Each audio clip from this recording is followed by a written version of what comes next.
Hey everybody, David Shahady here, Real Estate Investment Finance. Welcome to our financial tips series. Guys, we're going to be going through 10 tips to achieve financial freedom. Our first tip is it's important to understand your position. And what I mean by that is it's important to understand what all of your assets are and all of your liabilities are. Now, by kicking off, the first thing to be able to do is to write down everything you owe right now, and that's what we call liabilities. That includes student loans, credit cards, personal loans, car loans. If you have any liabilities at all, credit cards, jot them all down on one column. Add them all up and you'll have what you call your total debt position. On another column, list all of your assets. What do you have right now that's of any value? And that includes your car, savings, cash, even clothes and contents. What do you think they're all roughly worth? And then have a total amount there. Guys, once you understand all of your assets, less all of your liabilities, so everything you own that's of any value, less anything that you owe anybody else, you have what we call your net position. And that is, how much am I worth today if I sold everything and paid everything else? It is, you need to look at money positively to be able to build a life of freedom for yourself financially. Guys, you may have remembered our tip number one with all of the debt that you've listed and all of your savings in your position. And debt sometimes can be a little bit overwhelming and discouraging knowing you owe all this money. A lot of people that don't make a lot of money view money negatively. It's so important to be able to achieve financial freedom that you look at money in a positive light. What stories are you telling yourself about money and you deserving to make money? Guys, if you don't have a positive story when it comes to building money and financial freedom, you'll self-sabotage subconsciously your ability to be able to build wealth. Guys, we need to look at money in a positive light in terms of seeing how it's going to help us live our dream life, writing down your goals. It's very, very important when you're on your way to financial freedom to know exactly what you're trying to achieve. Why do you want to achieve financial freedom and what does that look like for you? Is it so you can escape the 9 to 5? Is it so that you can fund your retirement, your children?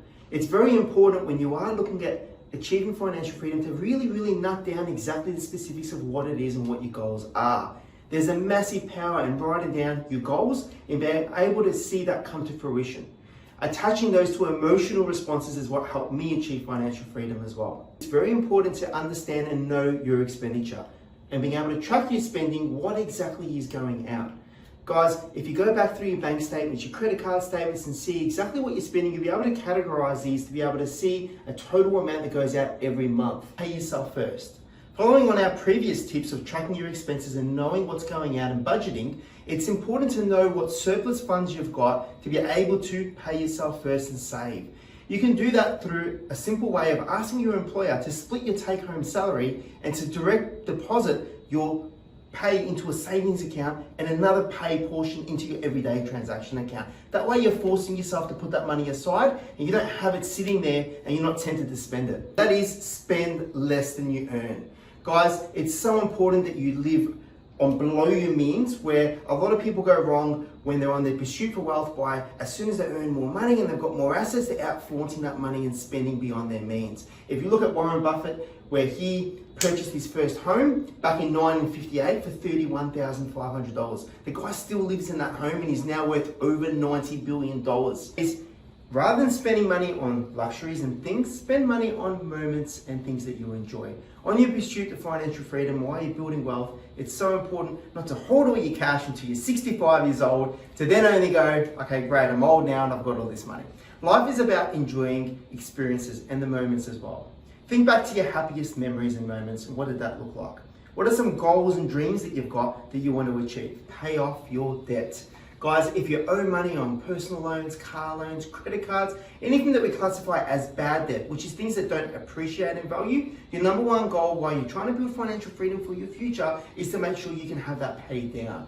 Guys, if you've got $30,000 in cash in the bank, but you've got $50,000 in debt, you really need to get that sorted out. You don't really have money.